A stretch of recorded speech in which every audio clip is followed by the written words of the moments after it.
were at St. Vincent's Medical Center, and you woke up. And I woke up after 3 days, and my older brother was standing there, who's a New York City detective, and he said, "See what you did?" You know? And he waved his finger at me, which my mother always did. And my younger brother, who was a monk, was on his knees praying. And my youngest sister was standing there crying. And I didn't know what had happened. So I was in the hospital for a while, and I had no place to go because I ran away from home. How old were you? Well, I came into AA when I was 28. So I was in that area. I don't know exactly the age.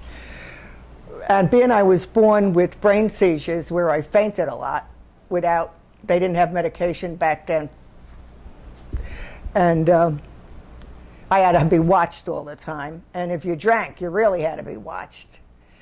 And we went to dinner, and I had an old-fashioned. That was my last drink, whatever an old-fashioned is. That's what I ordered at the table.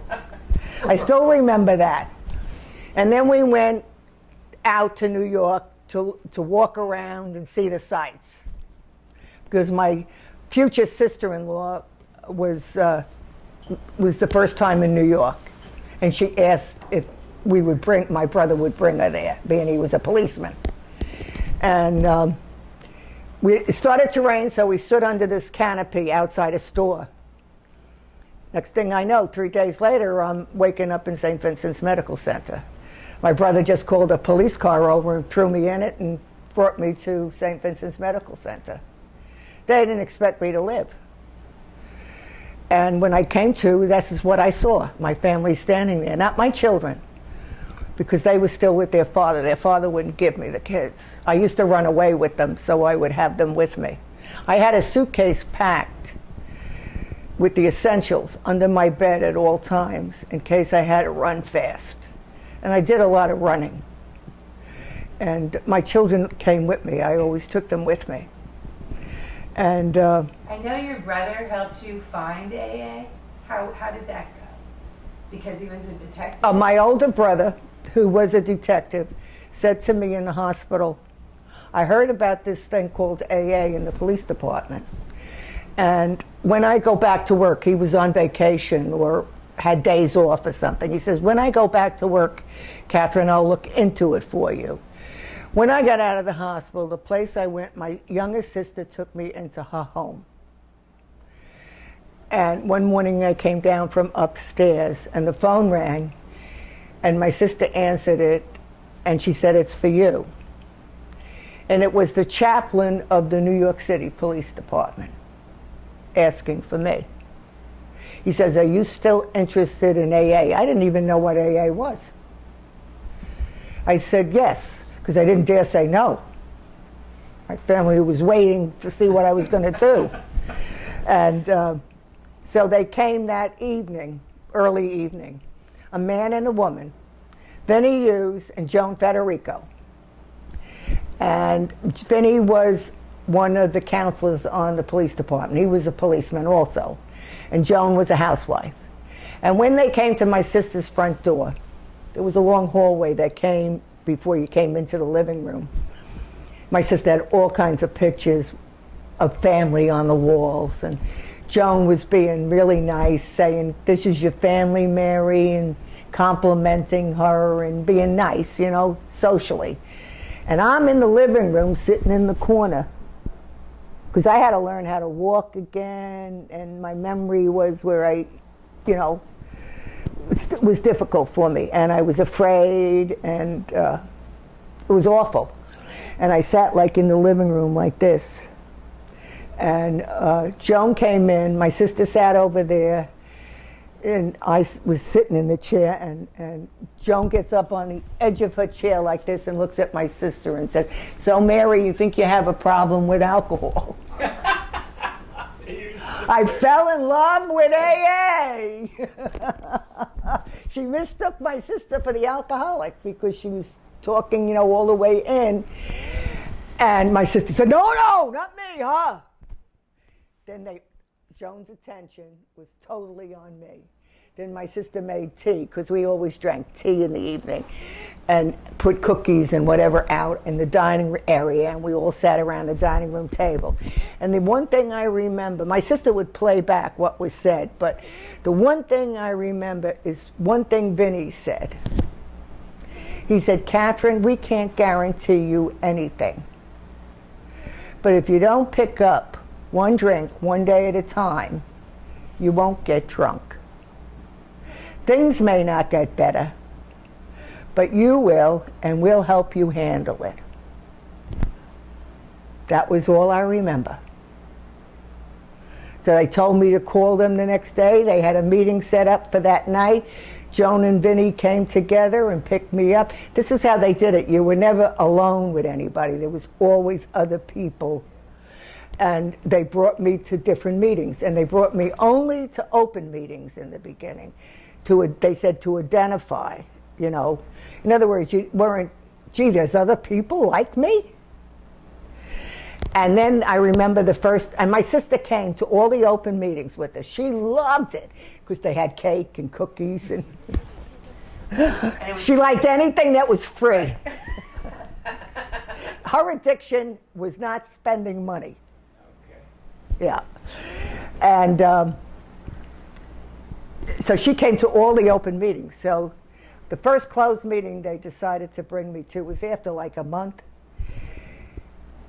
They told my sister that she couldn't come. She said, "Why not?" They said, "It's just for recovering alcoholics." She said, "I'll lie." She wanted to come, but she couldn't come. And when I went to that first closed meeting, I went to high school. I was taught by the Dominican nuns. And they all weren't very kind. It was all girls' school. It was just a girls' school, high school. And who's in the room but a Dominican nun in her habit? She's the first nun that was allowed to go to AA, because the nuns had AA come to them, but it didn't work. You know, visit the convents, didn't work. And I said, "How did you get the alcohol in?" She hid it behind her veils, and those big belts they wore around. She stuck the bottle in here and put the veils over it, and then they walk in, you know, looking like a nun. And I said, "Well, how did you get out to get it?" You know, they'd always had an excuse in the wine store. She said, the Monsignor was coming. He was getting a bottle of wine for the Monsignor. You know, they always, so they lied too. I thought, these are the ones that taught me. And back then, so they finally got permission from the Dominicans to allow her to go to an AA meeting, be brought to an AA meeting by one of the AA members. That was a big thing. Because two nuns never went out without another nun with them. And she became one of the counselors before we had rehabs as we know them today. They had drying out places, which were owned by another AA member, like Joe Piccolo. I lived in Mayapack, New York, Lake Mayapack. And we had one mountain, we called it a mountain. It was a big hill. But the rich people, before the crash came, had homes or mansions in Lake Mayapack, because it was a place where the rich went for the summer or, you know, vacations. It was another home that they had. But when the crash came, they lost it all. So Joe LaPiccolo bought this place. He was in AA. He came from Lower Westchester. And it was really nice. It was a pretty place, and it had a fireplace, a room like this with a fireplace and a dining area. And every Friday night, Joe told his story. And he cooked spaghetti. He was Italian, so he cooked spaghetti. We had meals. And the people that came there only had to pay $75 for imagine that, $75 for whatever length of stay they were there. They had a pool, they could swim. I think they waited to get drunk until the summer so they could use the pool. And he had a doctor that came in and gave them a pill, you know, to help them sleep. The same doctor. Call it? Huh? You didn't call it a rehab. Do you remember what you called it? Drying out place. Drying out place. It was called Casa Serena. It was up on top of the mountain. And I went there for meetings. All right. Sunday night meetings, you know, and the people that stayed there upstairs in the rooms. In fact, that's where I met, help me out, Lord, the mayor's wife. I'm not going to say the name at the time. She was under a different name, but we became friends. Kathy, I know that when you were about 9 months sober, you got invited over. Oh, yeah. Well, there was an elderly couple my age, husband and wife, that used to come on Sunday night, and I used to sit at the same table with them. They took me under their wing and kind of watched out for me. And I get a call one day, I guess from the wife, and she said, Kathy, what are you doing on Friday night? Now, if you're a real alcoholic, you never say what you always say, you make sure you don't say nothing because they might want you to do something you don't want to do. And I said, why? You know, she said, well, we got an invite. Bill Wilson and his wife invited you to come and visit with them in Bedford Hills. Bedford Hills is part of Westchester. Yeah. And so I thought they were pulling my leg. And I said, really? Me? I was, 9 months, I think, sober. Never did the steps, you know. I talked to someone on the phone. The two of us teaching each other, and neither one of us knew anything. And I had a hard time, and I said, okay, really? So I told my husband, he thought I was lying. Because I used to run away a lot. And so I said, you can come with me. So he came with me, and we met in Stepping Stones was the name of their little home. We had orange soda and cookies, and Lois played the piano. I remember that. I sit next to Bill on the sofa. He said, you know how you got here? I said, I have no idea. I didn't know what he was talking about. Get where? He meant AA. Anyway, I don't remember much about what was said. But when we were getting ready to leave, my husband stood up, and he's a big man, 6-something, and he went to shake Bill's hand. Bill was standing next to him, to thank him. He said, I want to thank you. And we owned a plumbing and heating and water system company. It's still in existence, 55 years later. My kids run it. What my husband was saying, if you ever need anything, I'll take care of it, meaning no cost. Bill said, and I'm walking towards the door to leave, like Lois is with me, and we're walking towards the front door, and, you know, I hear this, and all of a sudden I turn, Bill says, and you go out and give it away because you can't keep it unless you give it away. And I'm limping. I can't remember stuff. I had to learn whatever I had to learn all over again because of the coma. And I'm thinking, give what away? Why would anyone want what I have? You know, those were the thoughts.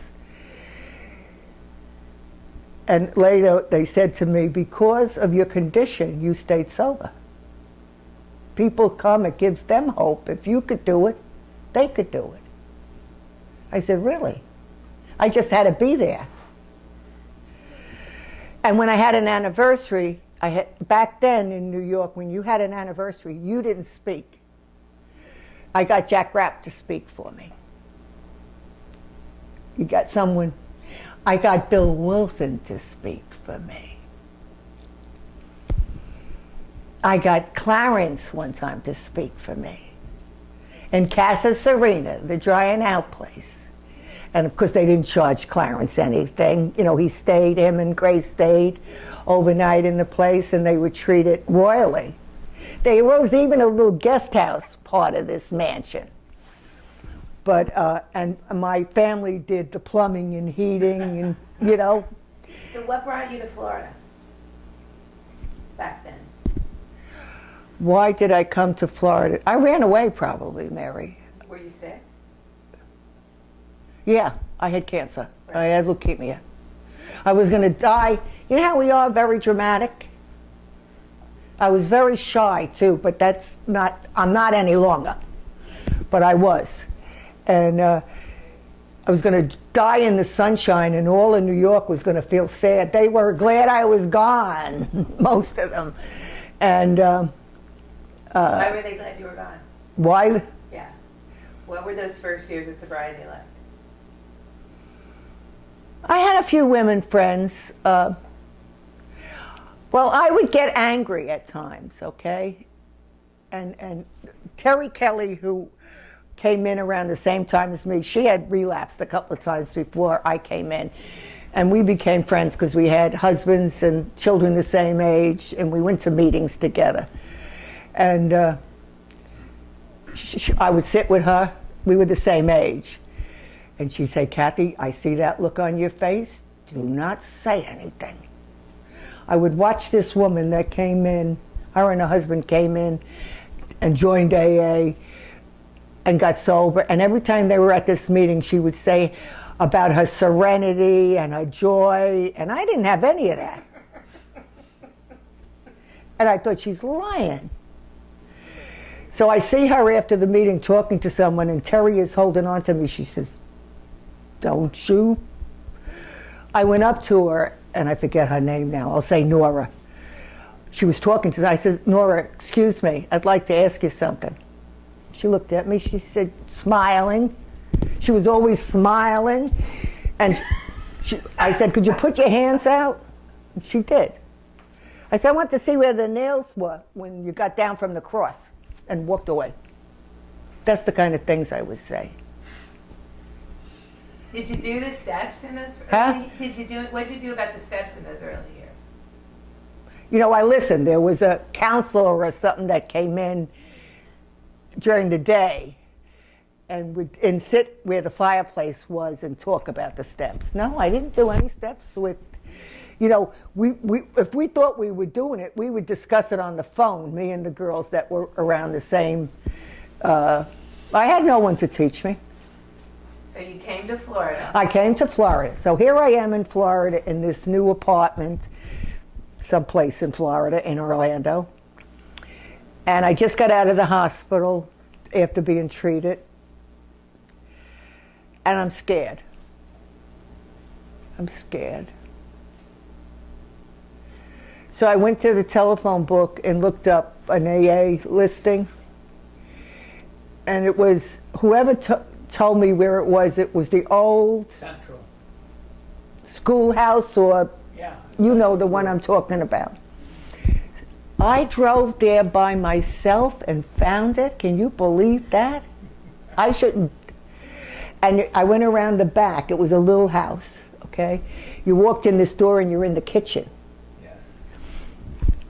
So I'm standing there, and what I used to wear back then is old jeans, sneakers, and a sweatshirt to cover. I'm back there again with marks and everything that was on me.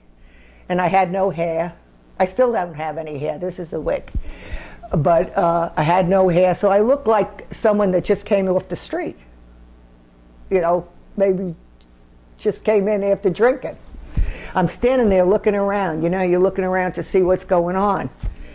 And this elderly gentleman, my age, you know, or maybe a little younger than what I am now, walked up to me, put his hand out, and said, "Hi, kiddo." Shook my hand, because that's what you did back then. You shook hands, no hugging. Shaking hands. Right, Jack? The hugging started in the rehabs. That's where that started. But you shook hands. And he shook my hand and said, "Hi, kiddo." He never called me Cathy. Always called me kiddo. And he said, "What's your name?" And I said, "Cathy." And he said, "My name is Clarence." And he brought Grace over and introduced Grace to me. He says, "You come sit with us."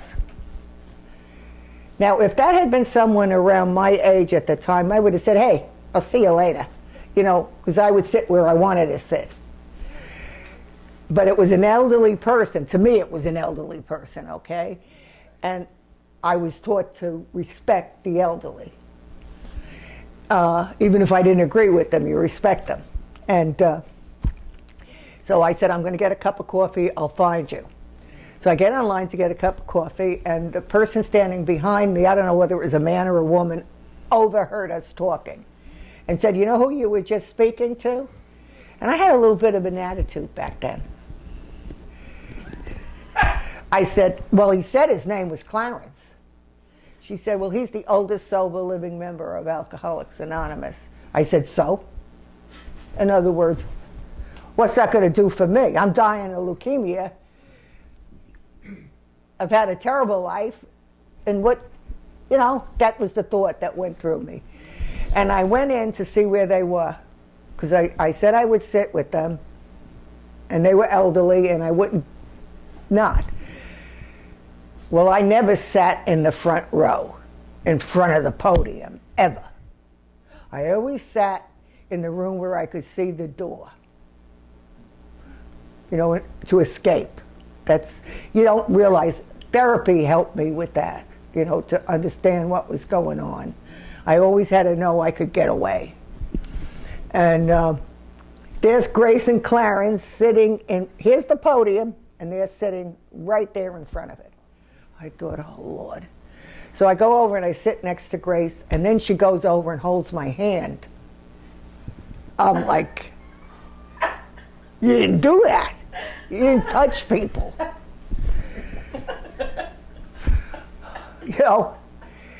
And then Clarence gets up to be the speaker.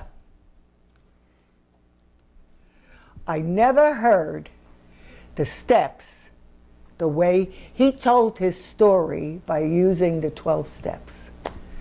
I was like, yeah, I knew. This must be a different AA down here. That's what I thought. So after the meeting, he talked to me. He said, hey, kiddo, I was going back to New York for something. He said, when you come back and decide to get sand in your shoes, you come to us. And he gave me his phone number, and I gave him mine. And when I came back, I called him, and I went to wherever meetings, because I was able to drive back then. Wherever he went and his wife, or Clarence went, I made sure that's where I went. And I would watch him and listen. I watched him for about 6 months. I wasn't going to, And then as we became friendly, I became more secure in his presence. He became my dad, the dad I didn't have. That was the feeling. I trusted him. So one day his wife was in the hospital. Grace had diabetes, and every once in a while she had to go in the hospital. And he asked me if I would come by and pack up the women's stuff, Yeah. So I said, okay. So I drove to his house, and I packed up whatever Grace needed. And we went to the hospital, me and Clarence. And when we came home, my car was at his house. I said, can I use the bathroom? And he said, yeah. So when I came out of the bathroom, he was in the living room. And I stood there and I said, Clarence, I want to ask you something. He said, go ahead. I said, will you help me? I used the word help. And I told him that I had leukemia. And he said, well, what are you willing to do, kiddo? That's what he said. So I figured I only had a short time to live, and I didn't want to go to hell. That's what the nuns said you were going to go. And if you only did little sins, you went to purgatory, and then you had to wait for you down here to pray us out, and I knew you wouldn't. So you were stuck.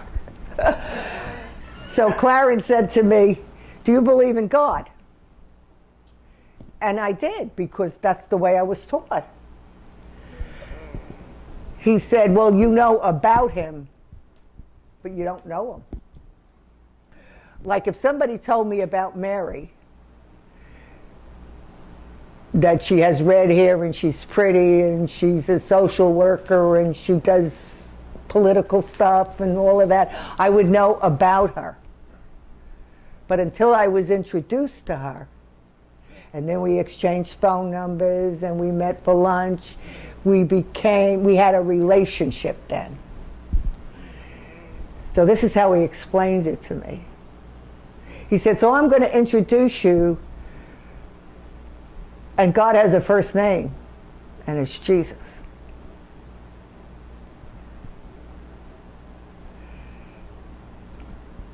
And Christ means truth.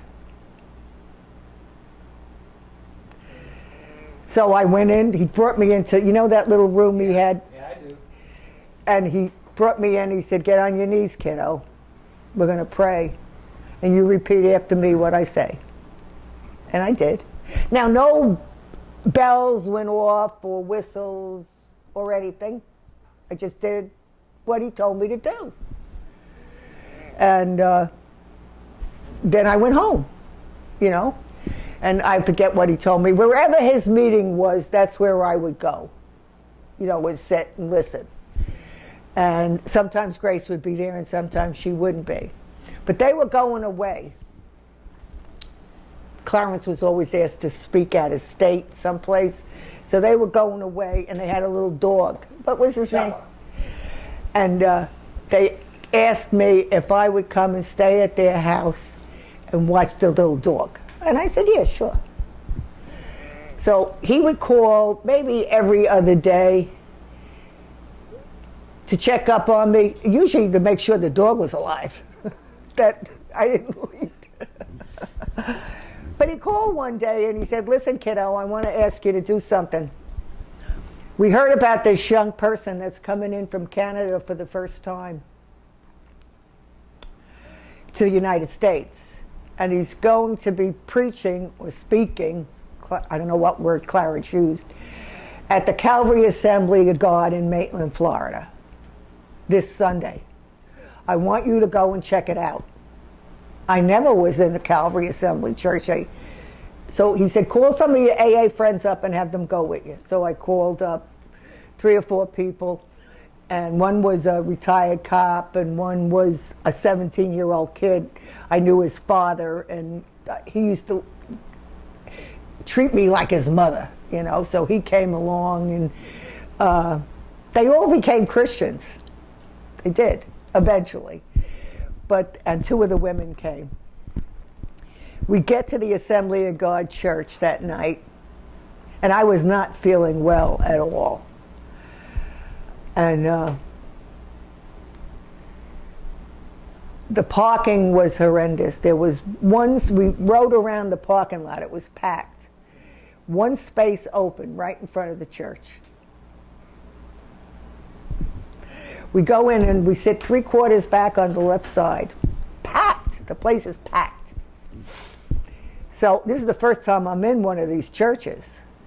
And up this, like I call it a stage, like we're down here and all the ministers and their wives are up there. Well, this young man comes out and he starts preaching.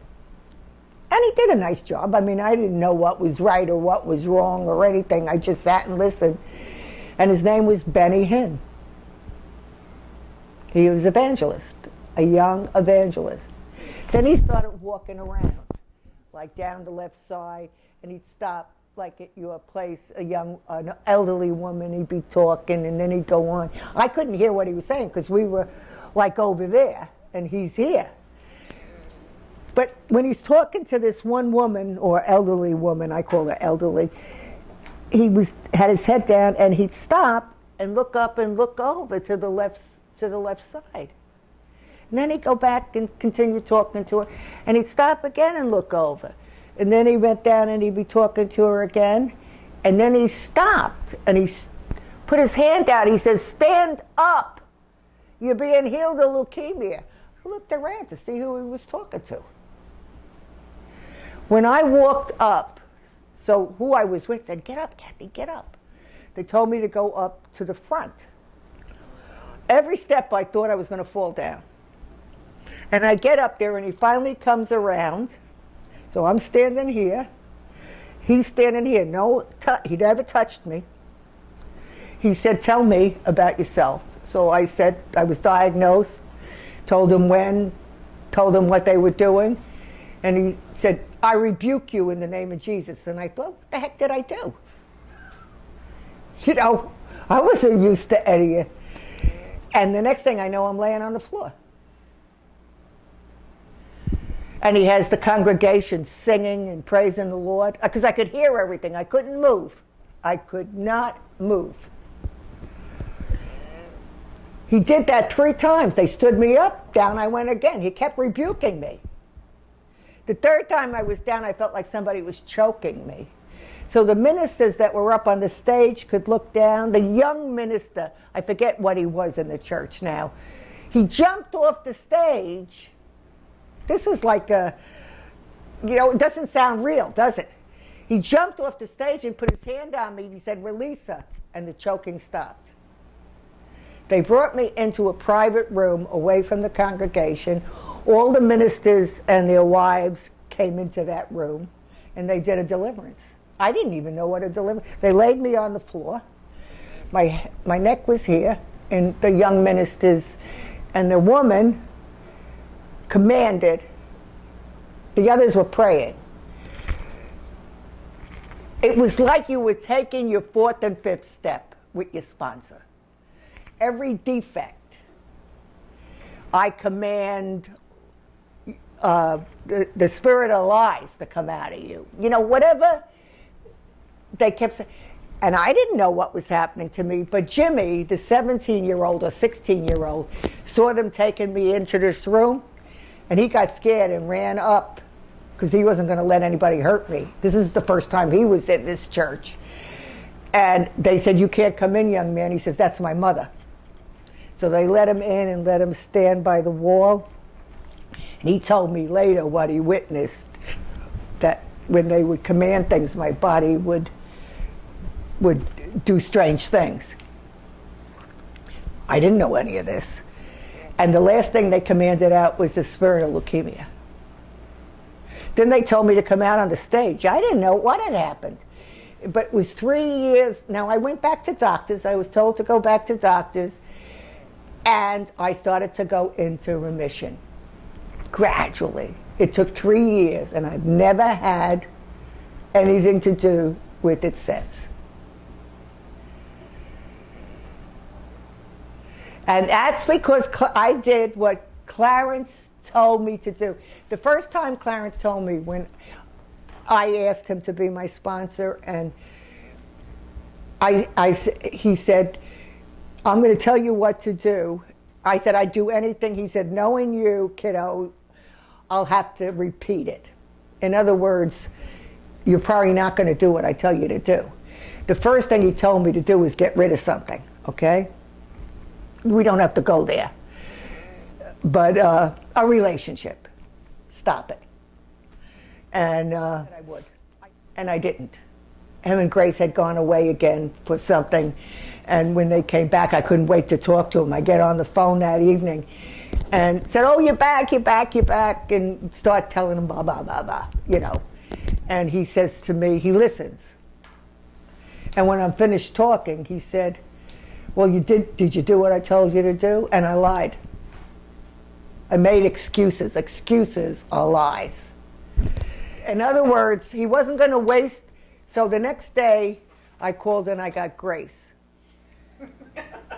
I love Thank goodness. And Grace said, well, Clarence isn't going to waste his time, Cathy, on someone that wants to do it their way. You said you were willing to do anything. There's other people that want him to sponsor them. And I said, okay. So I did it. I did what he told me to do. So they forgave, I said, I'm sorry. And I did what he told me to do. And from there on in, I did everything he told me to do. I didn't even know. And he said he was sitting with some old timers that used to come and visit him, Jack, I don't know, I forget now. I know who you mean. Yeah. And I would sit there and he said, Bob Rathke and yeah, I forget, And anyway, I would say something and Clarence said to me one day, "How did you know that?" It was the Holy Spirit. I couldn't have known it. You know, I was too new. Whatever I would say. I said, "Really? It's the Holy Spirit?" You know, and they treated me very kindly. I really was treated very kindly. I thought of a story that is kind of around this time, the vacuuming story. The vacuuming. Remember, you hadn't had any energy even to vacuum. You couldn't vacuum the Couldn't house. even vacuum. Couldn't clean the house. Couldn't. What happened? Do you remember that story? Can you start me? You were so weak and so sick that you couldn't clean the house. Yeah, I remember. Lord, I need your help. And I remember this. I know you were waiting to hear. You wanted to hear from the Lord, Clarence. You talked to Clarence about it. I think you wanted a sign. Is what you wanted. Did I get it? Yeah. Yeah, you vacuumed the whole house. Yeah. I vacuumed the whole house. Yeah. You all of a sudden you were on your knees praising God with your hands raised, Yeah. speaking in other tongues. Yes, yes. And you picked up the vacuum and vacuumed. I vacuumed the whole house. That's right, Mary. She has the memory. You That's tell us that amazing. story. Tell us. Do you remember? Tell us how it went. Do you remember how it went? I was like off the ground. That's the feeling. You know, just the Lord is so good. I mean, that's the feeling I had. And I remember Grace saying, "Stop, stop," you know, and I couldn't stop. And you called Clarence and told him when it happened? Yes, wait a minute. Was that the same time I was sitting? I was so happy having Clarence as my sponsor and everything. And I'm sitting in my chair in my apartment, feeling happy and thinking of all these good things, right? And all of a sudden I look at the rugs. I hadn't been able to vacuum, and I'm a clean person. And I'm thinking, this is all nonsense that they're telling me. I can't even clean my house. And I got angry. I could feel it come up. And I rose my hands and I said, "Well, if you're real, either fix me or take me." That's what I yelled. And I had a thing all my life. I hated to kneel. I would find a way, because the nuns used to make you kneel up straight, and I would faint in church, and the kids made fun of me. "You gonna fall down today, Cathy?" So it had to do with being made fun of. So whenever I figure a way out not to kneel, and as I got older, I would never kneel. So there, with that anger, and I heard a voice, you know, in here. It may have sounded like it came from outside. "Well, what are you waiting for? Get on your knees." And all of a sudden, from here, I'm over there on my knees with my hands in the air, praying in a language I didn't even know. It sounded like gibberish to me. All of a sudden, my arms came down, and I'm like, I didn't see anything, but I felt like something was there, like around me. I felt, that's all I can explain. So I ran to the phone. I said, "Clarence is going to know I'm crazy now." And I called up, and he answered the phone. And I said, "Clarence, now you're going to know I'm nuts." And I told him.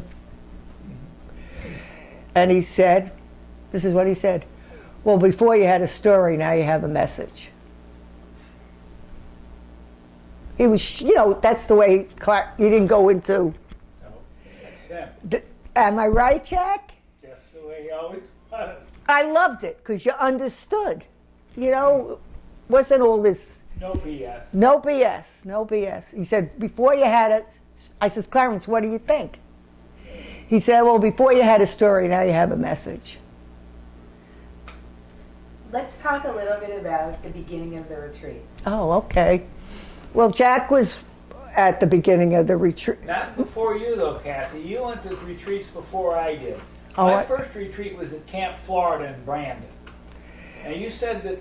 There was one before that someplace. Possibly, but no, let me remind you that Camp Florida in Brandon was a concrete floor in the shower. Yes, I remember that. And a bunk beds. Yeah.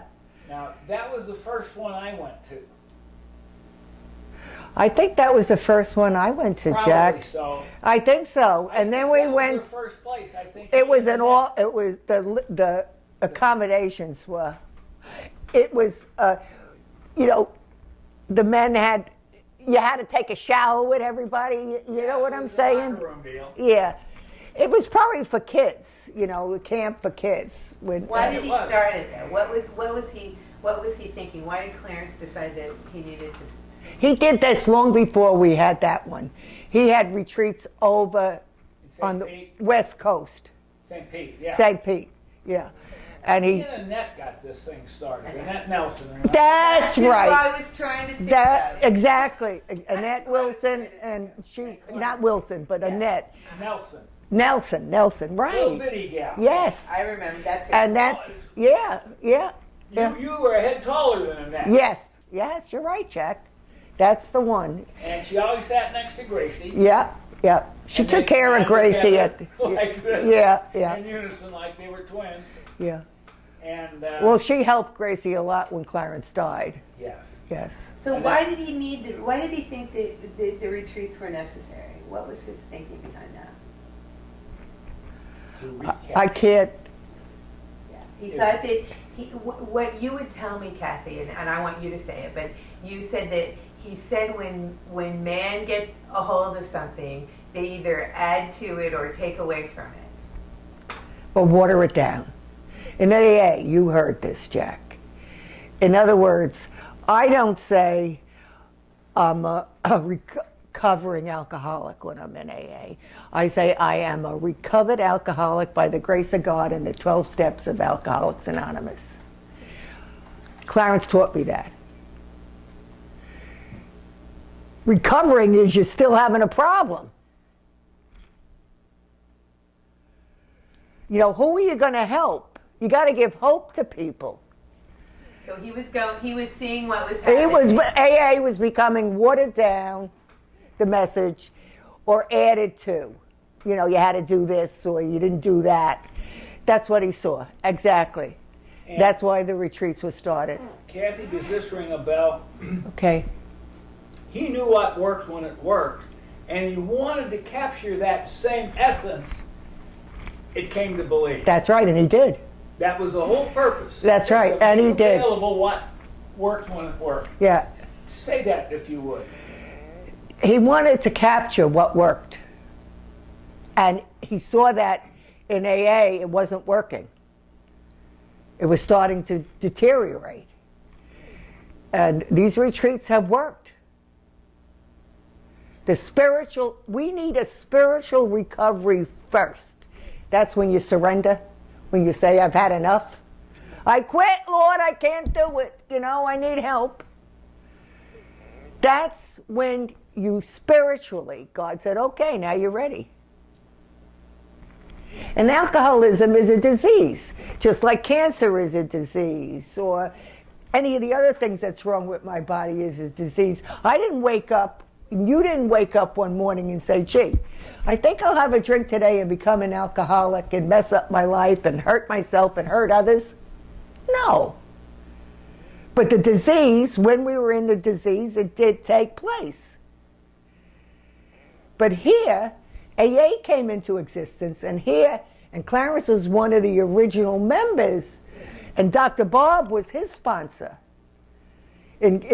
Clarence was in Cleveland, Dr. Bob was in Akron. Clarence was the third sponsee of Dr. Bob. And he carried the message. He started the first Cleveland AA meeting. First AA meeting ever. Ever. And why did they do it, Cathy? We talked about this a little bit yesterday. Why did they have to break off from the Oxford movement? Because what was happening, Clarence would go get the drunks off the street. You know, he would go where people were laying out or in the bars. He would bring them in. That's what he did. Those Irish Catholics. Irish Catholics were in the Catholic religion, and back in those days, you couldn't go to another church or denomination, or you would be excommunicated from the Catholic Church. Because of confession? That's right. That's right. Testimonies? Yeah. So if the Catholics couldn't attend the Oxford movement, where, that's where it started. So Clarence went to Dr. Bob and said, we got to do something. He had about 6 guys that were Catholic, that were drunks. And this is how it started. And the first meeting was held in Henrietta Seibling's. That was Bill Wilson and Dr. Bob's meeting in Henrietta's That's right. house. That's right. The first AA meeting was at Al Goldrich's house That's in right. Cleveland. That's right. Al Goldrich. That's right. It was very successful. And so successful, the Cleveland group grew. That's right. Nothing like it ever since. Not ever. And that record keeper that Clarence was documented it. This is the whole book on that. It was 93%. Dr. Bob and Good Old Timers? Alcoholic Anonymous Comes of Age. Oh, okay. It's all in here. This book is like 40 years old. So, What did I say, 57? 1957? So I have another question. Is something that you've talked to me a little bit about. How did those first groups of drunks get along? Oh, Yeah. they When they had that first meeting, Claire. oh, well, there was always turmoil. turmoil. Didn't the Always. Oxford people come and Tried to break They tried to break it up. there was There was a fist fight Yeah. outside the house. The guy was going to whip Clarence. Yeah, there was a fist fight outside the house. The Oxford men tried to break up the first AA meeting. Yeah. All in the name of good Christian Oh, love. that's right. All in the name of good Christian love. That's right. That's what they did. But that's the human race. That's our egos. We're the best. God loves us first, Kathy, the amazing thing to me is those first 40 guys that we're talking about now, those first 40 people that wrote the book, not 100, 40, 40, right. You're right. had never been to an AA meeting. Wow. The first AA meeting was held in Cleveland Right. after the book was written. Because Clarence took the name from the book for the meeting. Those birds had never been to an AA meeting, didn't know what an AA was. They had been where? Oxford Group. Oxford Group, right. And they got right. clean and sober there, right? Yep. 2 things. Yes. 4 absolutes and 6 steps. And 6 steps. The 12 steps came into existence when Bill Wilson started writing them. Yeah. Yeah, we had 6, there were 6 steps in the Oxford Group and the 4 absolutes. What are they? Absolute honesty. Unselfishness and love. I have it written down because Honesty, purity, unselfishness, and love. yeah, in my Bible I have it. And Clarence's scripture that I always remember, that he taught me right away. Therefore, any man that be in Christ is a new creature. Old things have passed away, behold, new has come. That story that they left out of the 4th edition about Oh, yeah. Gethsemane, well, that occurred in Al Goldrich's living room. Right.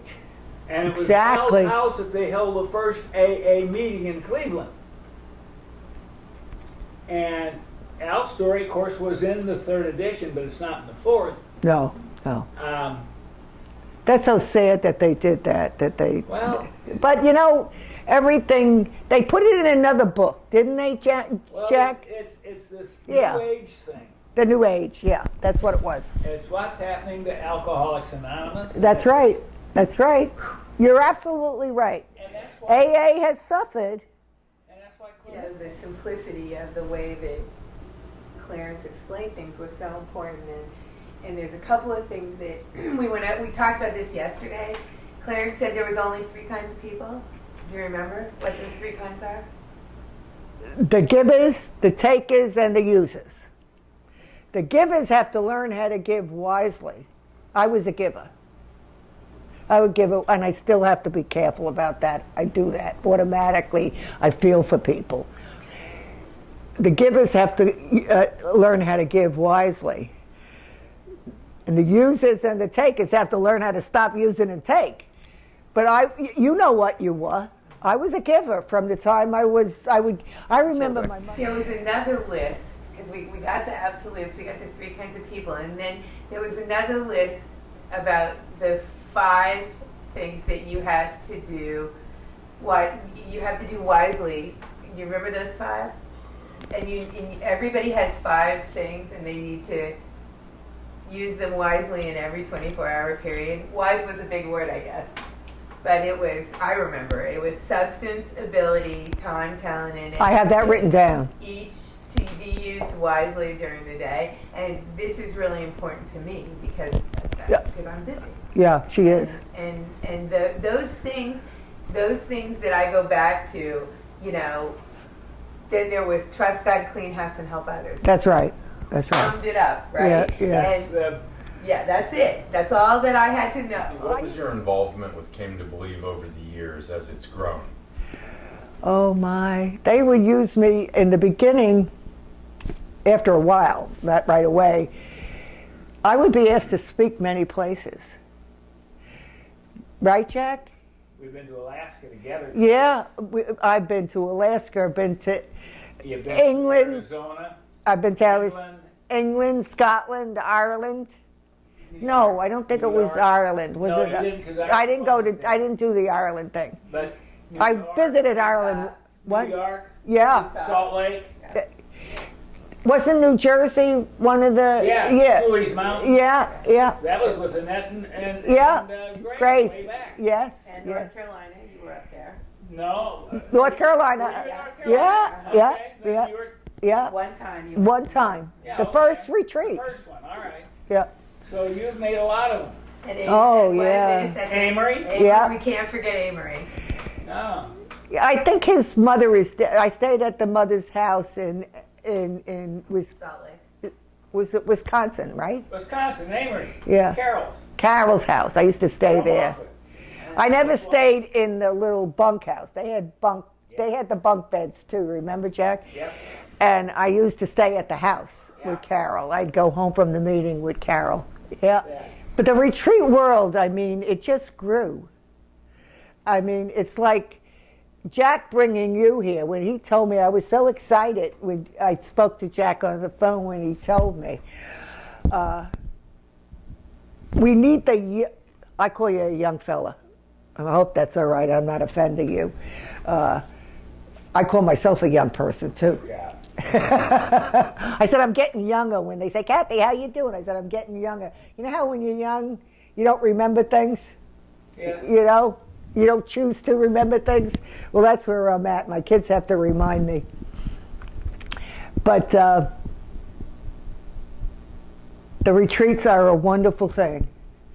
I mean, I've been in AA since 1968. And I love AA, don't get me wrong. But after I went to my first retreat, there was nothing that could compare with it. Nothing. Absolutely nothing. And I get along with everybody in AA. I mean, you know. Think about some of the Bill Makepeace. Yes, yes. Bob Rathke. Yes, yes. Al Hill. Yes.